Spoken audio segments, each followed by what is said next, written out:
Hello friends, मेरे YouTube channel पर आपका स्वागत है। तो चलिए स्टार्ट करते हैं class 7 science chapter 8 winds, storms and cyclones question answer start करने से पहले अगर आपको मेरी वीडियो अच्छी लगे तो प्लीज़ मेरी वीडियो को लाइक करें, कमेंट करें और मेरे चैनल को सब्सक्राइब करना बिल्कुल ना भूलें and press the bell icon ताकि आपको मेरी सारी न्यू वीडियोज़ की नोटिफिकेशन तुरंत मिलती रहे। तो चलिए स्टार्ट करते हैं।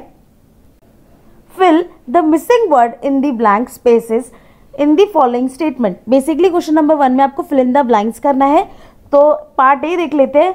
विंड इज डैश एयर, तो विंड क्या है? विंड एक मूविंग एयर है। B part is winds are generated due to the dash heating on the earth। जो विंड है वो जनरेट होती है किस वजह से? Uneven heating.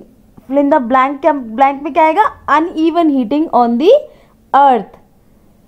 C is near the earth surface dash air rise up whereas dash air cools down.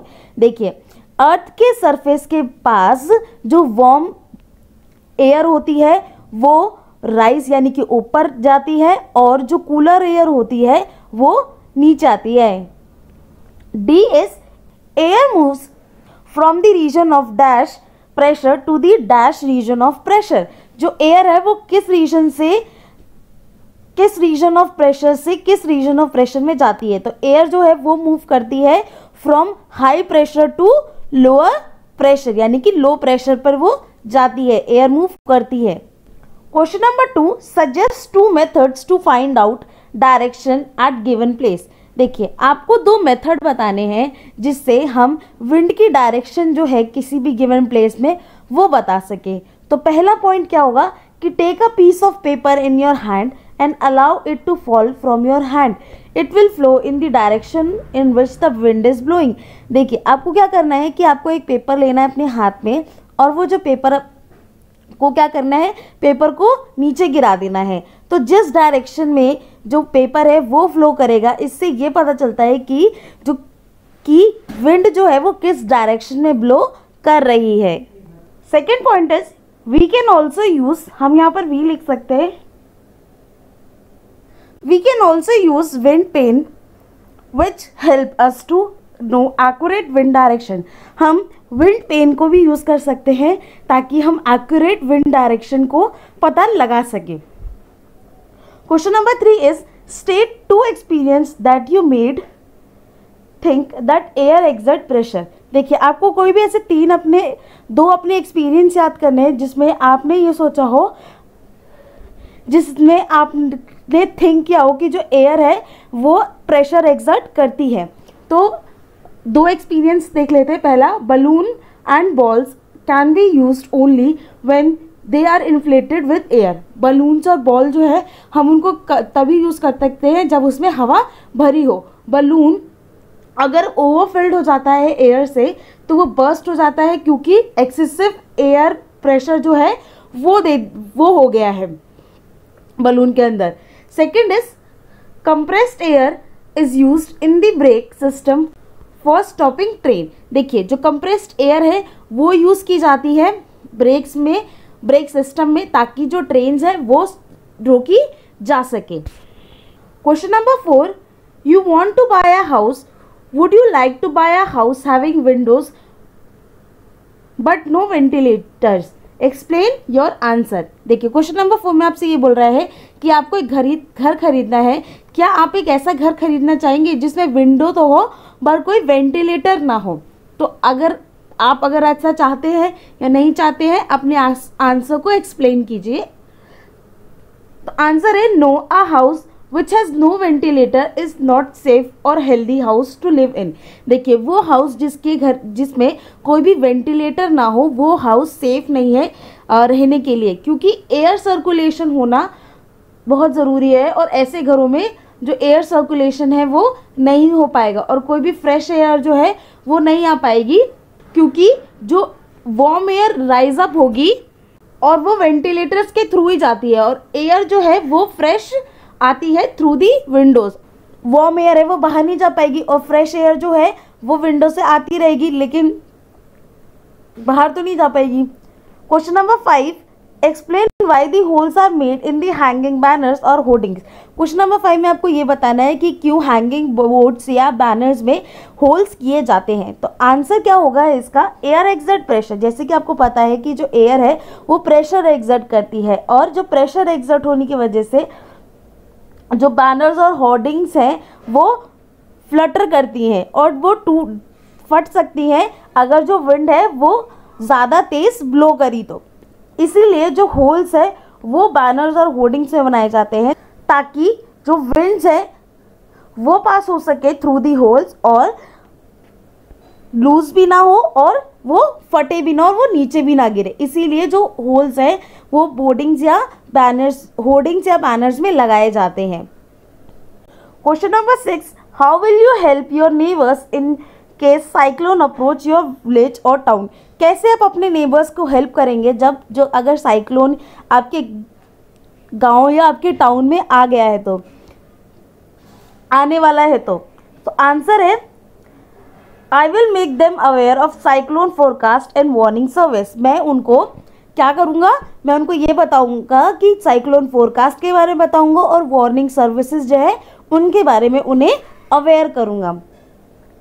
Second is rapid communication of warning to the government agencies and all important place. जो rapid हम कैसे communicate कर सकते हैं government agencies के साथ, rapid communication, और जितने भी इम्पॉर्टेंट प्लेसेस हैं उनके बारे में भी उनको बताऊंगा। Construction of cyclone shelters in the cyclone prone area. जो कंस्ट्रक्शंस होंगे साइक्लोन शेल्टर्स में, वहाँ पर भी उनको भी उनका रास्ता बताऊंगा कि कैसे जाना है, क्या है। जो साइक्लोन प्रोन एरियाज़ हैं वहाँ पर जो साइक्लोन शेल्टर्स हैं वो बने हुए हैं उनके बारे में बताऊंगी। Fourth is helping them to shift essential goods domestic animals to the safer place. मैं उनको हेल्प करूंगी ताकि वो अपने जो एसेंशियल गुड्स है उनको शिफ्ट कर सके, अपने डोमेस्टिक एनिमल्स को एक सेफर प्लेस पे शिफ्ट कर सके। Question number 7, what planning is required in advance to deal with the situation created by the cyclone। देखिए क्या क्या प्लानिंग जो है वो रिक्वायर्ड होती है एडवांस में अगर कोई भी साइक्लोन की सिचुएशन जो है वो क्रिएट हो गई है तो। आंसर क्या है, to deal with cyclone it is important to follow the following points. जब भी आपको साइक्लोन से डील करना है तो आपको ये पॉइंट्स जो हैं वो याद रखने पड़ेंगे। तो first point is carefully listen the warnings transmitted on TVs and radio. जो भी वार्निंग्स जो गवर्नमेंट ने जारी की हैं उनको आप ध्यान से सुनेंगे, किसमें, टीवीज में, रेडियोज़ में या मोबाइल फ़ोन्स में भी आजकल आ जाते हैं। तो जो भी इंफॉर्मेशन है, वार्निंग है, ये सब हम ध्यान से सुनेंगे। Second is moving to the safer place. हम सेफर प्लेस में मूव करने की कोशिश करेंगे। Third is keeping an emergency kit ready. अपनी इमरजेंसी किट जो है उसको रेडी रखेंगे। Fourth is store food in water proof bags. अपना जो भी फूड होगा उसको हम वाटर प्रूफ बैग में स्टोर करके रखेंगे। Fifth is not venturing into the sea. हम सी के पास बिल्कुल भी नहीं जाएंगे। Sixth is keeping all the emergencies number. जितने भी इमरजेंसी नंबर्स हैं हम उनको अपने पास रखेंगे या उनको हम याद कर लेंगे, लर्न कर लेंगे। Question number 8, which of the following place is unlikely to affected by the cyclone. कौन सी ऐसी जगह है जिसमें जो जगह है जहां पर जो साइक्लोन से वो अफेक्ट नहीं होगी। तो ऑप्शन 1 है आपके पास Chennai, option 2 Mangalore, option 3 Amritsar and option 4 Puri. तो इसका आंसर होगा अमृतसर, क्योंकि अमृतसर के पास कोई भी, अमृतसर जो है वो इस रीजन में पड़ता है जहाँ पर कोई भी वाटर बॉडीज नहीं है, लार्ज वाटर बॉडीज नहीं है, कोई सी नहीं है, ओशन नहीं है जहाँ पर साइक्लोन जनरेट हो या बने और वो अफेक्ट करे उस जगह को। Question number 9, which of the following statements given below is correct. देखिए इसमें ये बताना है कि ये 4 स्टेटमेंट्स रखे हैं, इनमें से कौन सी स्टेटमेंट जो है वो ठीक है यानी कि करेक्ट है। तो statement number 1, in winter the winds blow from the land to the ocean. जो विंटर में जो विंड है वो ब्लो करती है लैंड से ओशन की तरफ पर। Statement number 2, in summer the wind blows from land towards the sea. Summer के टाइम पे जो विंड है वो ब्लो करती है लैंड से ओशन की तरफ पर। A cyclone is formed by a very high pressure system with a very high rapid speed winds revolving around it. देखिए जो साइक्लोन है वो कैसे बनता है कि अगर ज़्यादा हाई प्रेशर सिस्टम हो और ज़्यादा हाई विंड्स हो जो उसके अराउंड रिवॉल्व कर रही है, उसकी वजह से जो साइक्लोन है वो बनता है. Fourth is the coast line of India is not vulnerable to the cyclones. जो इंडिया की कोस्ट लाइन है यानी कि ये पेनिनसुलर रीजन जो है, ये जो रीजन है ये ज़्यादा प्रोन नहीं है या यहाँ पर साइक्लोन आने के कम चांसेस है. तो इनमें से जो करेक्ट स्टेटमेंट है वो है फर्स्ट कि विंटर के टाइम पे जो विंड है वो ब्लो करती है from the land to the ocean. तो आज के लिए इतना ही. अगर आपको मेरी वीडियो अच्छी लगी तो प्लीज़ मेरी वीडियो को लाइक करें, कमेंट करें और मेरे चैनल को सब्सक्राइब करना बिल्कुल ना भूलें and press the bell icon ताकि आपको मेरी सारी न्यू वीडियोस की नोटिफिकेशन तुरंत मिलती रहे. Thank you so much.